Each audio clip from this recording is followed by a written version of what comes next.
We are your home theater and AV questions answered. This is AVRant. Want your home theater or AV question answered by Tom and Rob? Send it to question@avrant.com. All right, moving on to John. John is using a pair of Klipsch. Here comes Klipsch again. John's using Klipsch Icon VF35 Tower front speakers. He doesn't have a center speaker at the moment because his 65-inch Sony TV is wall-mounted, and he thinks most center speakers are too large. If he has a center speaker, he wants to wall-mount it, not have it stick out any farther than his wall-mounted TV. But he also wants something that will timbre match his Klipsch Towers, and he wants it for under $500.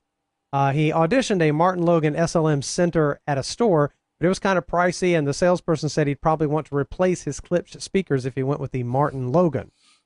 He's also considering the Revel M10, but what are our thoughts and any particular models we can recommend? First, I have one question. Could you, if he felt like doing this, this would be a lot of work, but could you mount it up into the wall? Are there speakers that would be appropriate to push back into the wall? You know what I mean? Or just do an in-wall center? Or an in-wall center, yeah. Yeah. Well, sure. Does Klipsch make an in-wall? They absolutely do. Maybe that's your best match. Just a thought. But Klipsch also makes an on-wall. That's where my thinking went. It happens to be $500. It's available at Best Buy. And it's this very slim. It's called the Klipsch Gallery G-28. So it's exactly the price you were looking for. It's exactly the type of design you're looking for. And it's actually quite similar to the old Klipsch Icon speakers in its overall design and appearance. It's very wide now. If he wants something teensy, I mean, those are 3.5-inch drivers. Right. So this is a case where it's not as large as it even appears because those are fairly small drivers going on there. But am I reading that right? 28 inches wide? Yeah. Okay. Yeah. All right. So you can. So it's a little over 2 feet wide there. Yeah. You can make a tiny cardboard box and stick it on the wall. Sure. But I mean, it's only 2.5 inches deep. So I don't imagine that's protruding much beyond your television, if at all. Right. That might be a very good option. Yeah, it's on wall, it's Klipsch, it's the price you wanted to pay. I'm really struggling to point you to anything else. Perfect match to the situation. Well done, Buy. Rob. So, even if you don't like it, just return it to a Best Buy. So it's not that hard. So yeah, I don't know. Any reason to say something else? No, man. I mean, I think you nailed it. It's what can I use to match my Klipsch speakers with a thin speaker on the wall? There you go. At $500. At $500. How about a $500 speaker? They should just name it after John. There you go. He's got another question. His theater area's dimensions work out to 1,824 cubic feet. He was precise. How about that? Yeah, that's very precise. But it's open to a kitchen and a hallway, so it's not really 1824. Definitely not. It's not. Would dual SVS PB1000 subwoofers do the job? He'd like something that's an upgrade over his 10-inch 200-watt Klipsch SW450 sub. 2 PB1000s? I bet it would. It depends on how big this other area is and how much pressurizing we're doing here.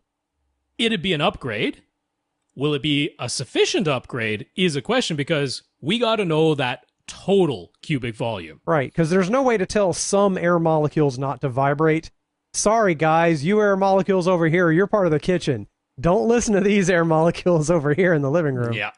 Anywhere the air can move, it will move. Yeah. And if you want full pressurization, you have to pressurize the whole space. You can't just say, this is my designated theater area. Don't go beyond there. It's they don't obey that kind of desire. My goal is to pressurize the neighborhood when I open the windows. That's what I want to do. I want the whole the whole subdivision I live in. Pressurize the earth. Yeah, so it's really tough to say. We do need to know the size of this kitchen, that hallway. What else does that hallway open up into? If it goes into your front foyer, which then opens up into your second floor, then now you're attempting to pressurize your whole darn house. Now it's like you live inside a Bose waveguide speaker, basically. Yeah, and you're going to find out, like, in the bathroom, there's just this tremendous bass mode that... If you crank up the bass while someone's in the bathroom, you absolutely deafen them. It just happens to work out that happens sometimes. That's where things gather. So, yeah, I mean, The PB1000s, again, it's the nice thing. Turn them up as loud as they possibly go, and they won't bottom out, so they're nicely protected. They will be an upgrade over your current subs, but without knowing what this actual full space is, we can't tell you if it'll fully pressurize that space, or even if that's desirable. Like I say, if you're completely open to the rest of your house via that hallway, you're not going to want to pressurize the whole house. That's not going to be a pleasant experience. So yeah. You'll have to get back to us with the actual, full opening dimensions. Chances are you won't be able to pressurize the full space with PB1000s. Yeah. They're good up to about, 2,500 cubic feet they can handle. Above that, not so much. So, yeah, probably not going to work in Probably this case, not. For full, but I mean, that doesn't mean you can't have loud, satisfying bass. We're talking full pressurization, the blur your vision, rattle your teeth type of pressurization. Hitting the brown note kind of pressurization. Yeah. Want your question answered? Send it to question@avrant.com.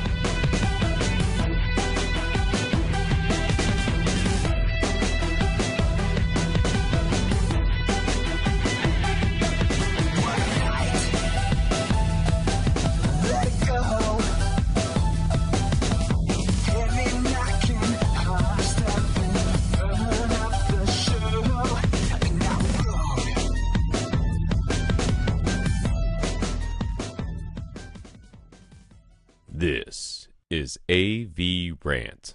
Now go out and listen to something.